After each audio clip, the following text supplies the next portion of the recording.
Back to clean news UP. चलिए देखते हैं उत्तर प्रदेश की 25 फटाफट बड़ी खबरों को। इससे पहले आप न्यूज को कहां से देख रहे हैं हमें कमेंट में बताना बिल्कुल ना भूलें। साथ ही हमारे फेसबुक पेज को भी फॉलो करें। फेसबुक पेज का लिंक डिस्क्रिप्शन में दिया गया है। यूपी के ग्रामीण बैंकों में अब 24 घंटे में मंजूर होगा लोन, आसान होगा कर्ज लेना। यूपी के ग्रामीण बैंकों में कर्ज लेना आसान होगा, 24 घंटे लोन मंजूर हो जाएगा। यूपी के ग्रामीण बैंक अब हफ्ते में एक दिन 4 घंटे ज्यादा काम करेंगे।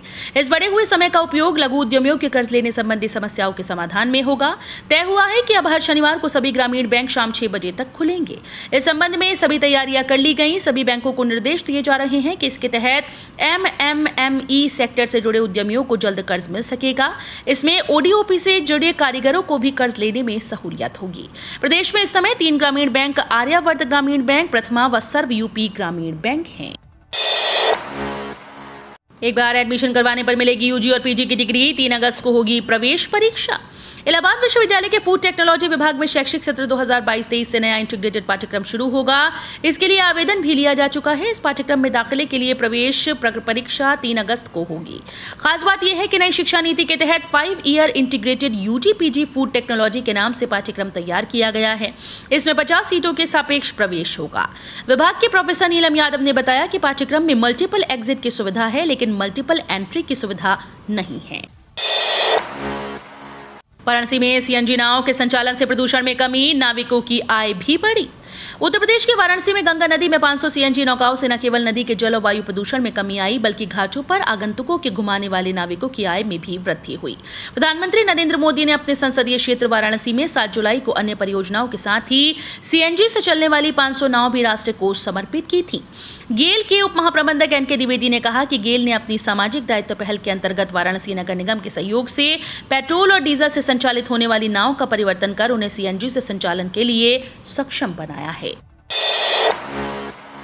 यूपी में ग्रामीण महिलाओं को मिलेगा रोजगार, करेंगी पानी सैंपल की जांच।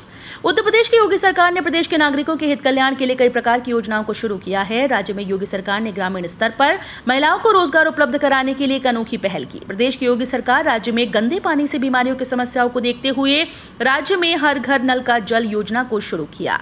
इस योजना को नमामि गंगे प्रोजेक्ट और जल जीवन मिशन के तहत शुरू किया गया। इस योजना को जल जनित बीमारियों को खत्म करने के लिए शुरू किया गया है। फसल राहत योजना, खरीफ फसल नुकसान पर मिलेगा 20,000 रुपए का मुआवजा। इस समय मानसून सीजन में बारिश का दौर जारी है। कई राज्यों में अधिक बारिश हुई तो कई राज्यों में कम बारिश हुई। अधिक बारिश और सामान्य से कम बारिश से खरीफ फसलों को नुकसान पहुंचा। खरीफ फसलों के नुकसान पर सरकार ने किसानों को 20,000 रुपए अधिकतम आर्थिक मदद का फैसला किया। सरकार DBT के माध्यम से किसानों के खाते में पैसे भेजेगी, लेकिन जिन किसानों के पास KCC नहीं है उनकी पहचान के बाद स्थानीय स्तर पर शिविर लगाकर किसानों की मदद की जाएगी। कैमरे का सेंसर पकड़ लेगा, अगर तोड़ा ट्रैफिक नियम कटेगा चालान। यूपी की राजधानी लखनऊ में अब ट्रैफिक व्यवस्था में सुधार किए जा रहे हैं। इसके लिए इलाकों को CCTV से लैस किया जाएगा। खास बात यह है कि इन कैमरों में सेंसर होंगे जो ट्रैफिक नियम तोड़ने वालों का चालान करेंगे। गति सीमा से ऊपर फर्राटा भरना, उल्टी दिशा से निकलना, बिना हेलमेट या सीट बेल्ट चलना आपकी जेब ढीली कर सकता है। ट्रैफिक कांस्टेबल की निगाह से भले बच जाएं, लेकिन चारों दिशाओं में लगे सेंसर से लैस कैमरे से नहीं बचेंगे। शहर के 38 और चौराहे ऑनलाइन चालान के लिए लगभग तैयार हैं। स्मार्ट सिटी की समीक्षा बैठक में अध्यक्ष कमिश्नर डॉक्टर रोशन जैकब के अधिकारियों ने जानकारी दी है। यूपी में शिक्षकों के समायोजन का इंतजार खत्म। इस डेट को योगी सरकार जारी करेगी आदेश।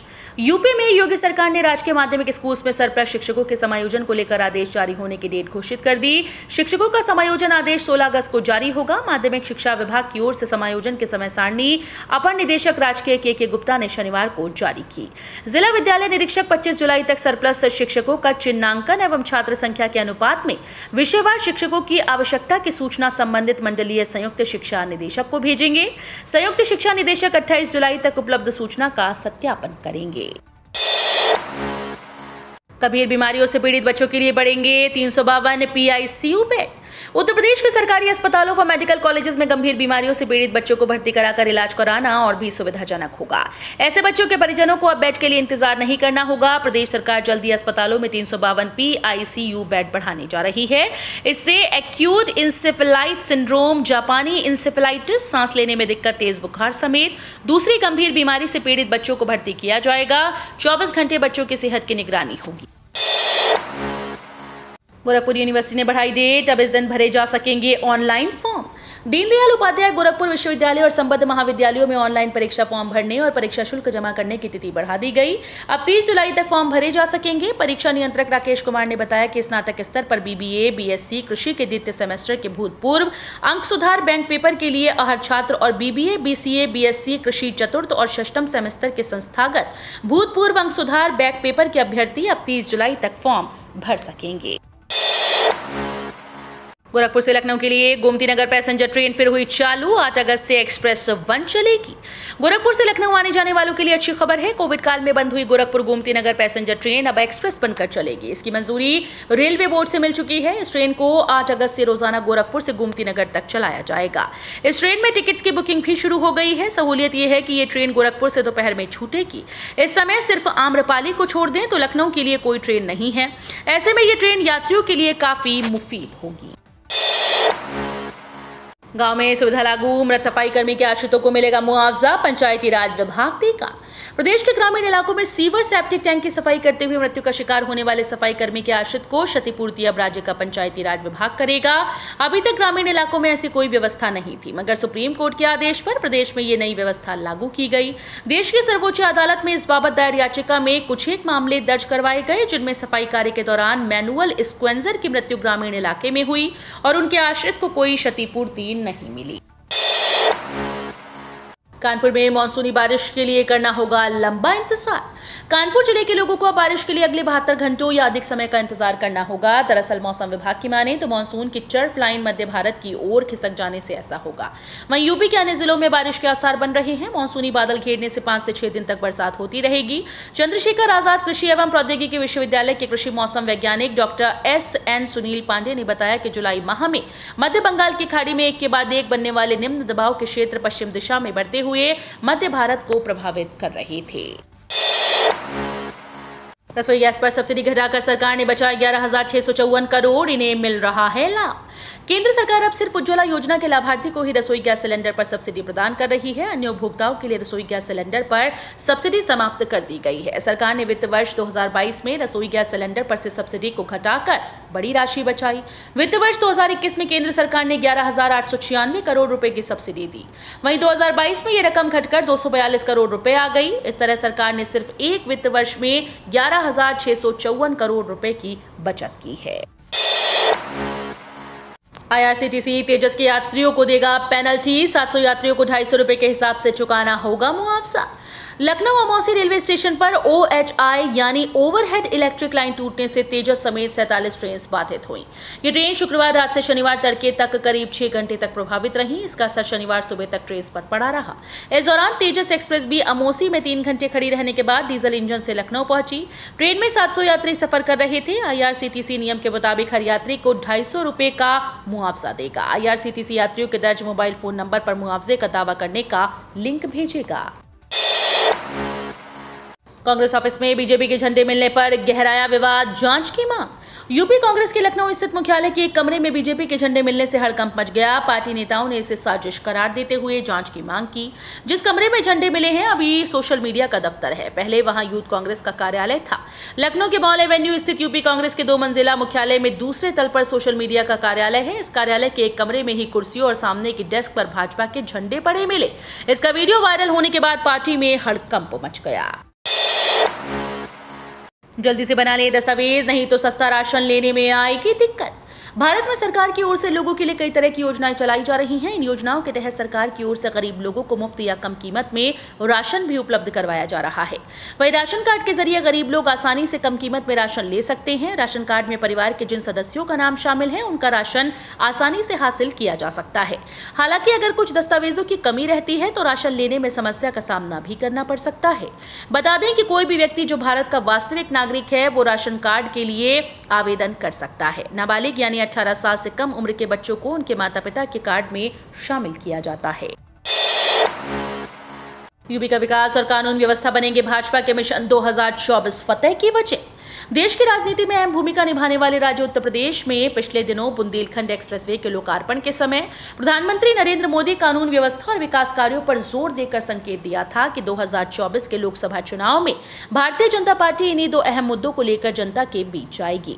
दिल्ली की राह उत्तर प्रदेश से ही होकर जाती है। यही वजह है कि सभी प्रमुख राजनीतिक दलों का फोकस भी सर्वाधिक 80 लोकसभा सीटों वाले उत्तर प्रदेश पर होता है। चूंकि 2014 से ही प्रदेश की लोकसभा की सर्वाधिक सीटें भाजपा के खाते में हैं, लिहाजा इस स्थिति को बरकरार रखने या इससे आगे निकलना भाजपा की कोशिश होगी। अब लेजर तकनीक से भरे जा सकेंगे घाव। लेजर से हड्डी या विकृत कोशिकाएं हटाई ही नहीं जा सकेंगी, बल्कि घाव भी भरे जा सकेंगे। मुंह के अलावा शरीर के दूसरे अंगों के घाव भी लेजर से भरे जा सकेंगे। इंडियन सोसाइटी ऑफ पेरियोडोंटोलॉजी और केजीएमयू की कार्यशाला में डॉक्टर विवेक बेंच ने बताया कि शरीर में लेजर पड़ने पर फ्री रेडिकल्स जुड़ने लगते हैं, जो खास एनर्जी बनाते हैं। ये घाव भरने में मदद करते हैं। देहरादून के नीतीश कंबोज ने कहा कि दांत के घाव को भरने के लिए लेजर की भूमिका बढ़ रही है। देश की पहली आदिवासी महिला राष्ट्रपति द्रौपदी मुर्मू आज लेंगी शपथ। महामहिम कोविंद का आखिरी संबोधन हुआ कल। राष्ट्रपति चुनाव में यशवंत सिन्हा को मात देकर देश की पहली आदिवासी राष्ट्रपति बनने वाली द्रौपदी मुर्मू आज सुबह 10:15 बजे शपथ लेंगी। इस दौरान उन्हें 21 तोपों की सलामी भी दी जाएगी। 18 अगस्त को हुई मतगणना में द्रौपदी मुर्मू को कुल 6,76,803 वोट हासिल हुए थे, जो कुल वोटिंग का लगभग 64% है, जबकि उनके विरोधी यशवंत सिन्हा को कुल 3,80,177 वोट मिले थे। यूपी में डॉक्टर भर्ती के फर्जी ऐड से सावधान, बेरोजगारों को नौकरी का लालच देकर हो रही ठगी। गोमती नगर स्थित डॉक्टर राम मनोहर लोहिया आयुर्विज्ञान संस्थान में डॉक्टर कर्मचारियों की भर्ती का फर्जी विज्ञापन वायरल हो रहा है। बेरोजगारों को ठगने के लिए जालसाजों ने विज्ञापन निकाला है। इसमें डॉक्टर से लेकर वार्ड बॉय तक के विभिन्न पदों पर भर्ती का दावा है। यह विज्ञापन खूब सोशल मीडिया पर वायरल हो रहा है। संस्थान प्रशासन ने विज्ञापन को फर्जी करार देते हुए गोमती नगर पुलिस में मुकदमा दर्ज कराया है। लोहिया संस्थान का जालसाजों ने फर्जी विज्ञापन निकाला, जिसमें डॉक्टर से टेक्नीशियन, वार्ड बॉय से लेकर करीब 16 तरह के 306 पदों पर आवेदन मांगे हैं। मथुरा के बिजली घर में लगी प्रधानमंत्री और मुख्यमंत्री की तस्वीरों को कबाड़ में फेंका। मथुरा के कोसीकला के बिजलीघर अधिकारियों द्वारा वहां लगी प्रधानमंत्री नरेंद्र मोदी और मुख्यमंत्री योगी आदित्यनाथ की तस्वीरों को कबाड़ में फेंक देने का मामला सामने आया। विद्युत वितरण ग्रामीण क्षेत्र के अधीक्षण अभियंता प्रभाकर पांडे ने रविवार को इसकी पुष्टि की। इससे पहले मथुरा नगर निगम के कूड़ा बटोरने वाले कर्मचारी की कूड़ा गाड़ी में प्रधानमंत्री नरेंद्र मोदी व मुख्यमंत्री योगी आदित्यनाथ की तस्वीरें पाए जाने के बाद एक सफाई कर्मी की सेवा समाप्त कर दी गई थी, जिसे बाद में बहाल कर दिया गया। केंद्रीय मंत्री स्मृति ईरानी ने बूस्टर डोज शिविर का किया शुभारंभ। आरोग्य मेले का लिया जायजा। केंद्रीय महिला एवं बाल विकास मंत्री स्मृति ईरानी एक दिन के अमेठी दौरे पर हैं, जहां रविवार को उन्होंने सामुदायिक स्वास्थ्य केंद्र नसीराबाद में बूस्टर डोज शिविर का शुभारंभ किया और जन आरोग्य मेले में लगाए गए स्टॉल्स का जायजा लिया। इसके पहले उनके जिले में प्रवेश से पहले ही पोस्टर वार शुरू हो गया। अमेठी बस स्टेशन पर कुछ लोगों ने उनकी बेटी के गोवा में कथित गैर कानूनी बार को लेकर पोस्टर लगा दिए, जिस पर स्मृति ईरानी को लेकर आपत्तिजनक बातें लिखी हुई हैं और उनसे इस्तीफे की मांग की गई है।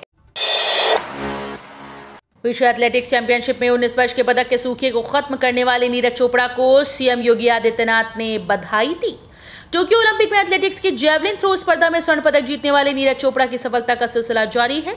अमेरिका के ओरेगॉन में नीरज चोपड़ा ने विश्व एथलेटिक्स चैंपियनशिप की जेवलिन थ्रो स्पर्धा में रजत पदक जीता।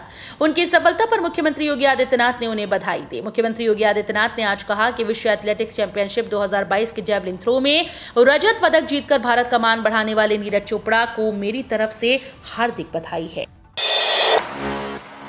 मेरठ और सहारनपुर में हेलीकॉप्टर से कांवड़ियों पर होगी पुष्प वर्षा। अफसरों ने की तैयारियां। कांवड़ यात्रा 2022 मेरठ और सहारनपुर मंडल में कल रविवार से मंगलवार तक कांवड़ियों पर हेलीकॉप्टर से पुष्प वर्षा की शुरुआत की जा चुकी है। मेरठ से कमिश्नर सुरेंद्र सिंह, एडीजी राजीव सब्बरवाल व आईजी प्रवीण कुमार इसकी शुरुआत करेंगे। मुख्यमंत्री योगी आदित्यनाथ ने हेलीकॉप्टर से कांवड़ यात्रा की निगरानी करने और कांवड़ियों पर पुष्प वर्षा करने के अफसरों को निर्देश दिए।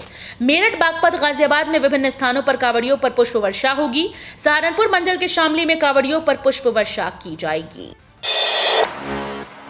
गोरखपुर में कोरोना गिरफ्तार। एम्स के डॉक्टर समेत 21 नए मरीज मिले, 10 ने दी कोविड को मात। गोरखपुर में एम्स के एक डॉक्टर सहित 21 नए कोरोना मरीज मिले हैं। पिछले 24 घंटे में 10 लोगों ने कोरोना को मात दी। इसके बाद से सक्रिय मरीजों की संख्या 129 पहुंच गई। सीएमओ ने कोविड प्रोटोकॉल का पालन करने की अपील की है। संक्रमितों में अखिल भारतीय आयुर्विज्ञान संस्थान के एक डॉक्टर और 2 अन्य लोग शामिल हैं।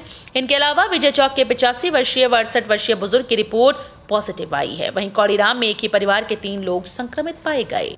तो ये थी आज की 25 फटाफट बड़ी खबरें। अगर आपको न्यूज पसंद आई हो तो वीडियो को लाइक और शेयर जरूर करें। धन्यवाद।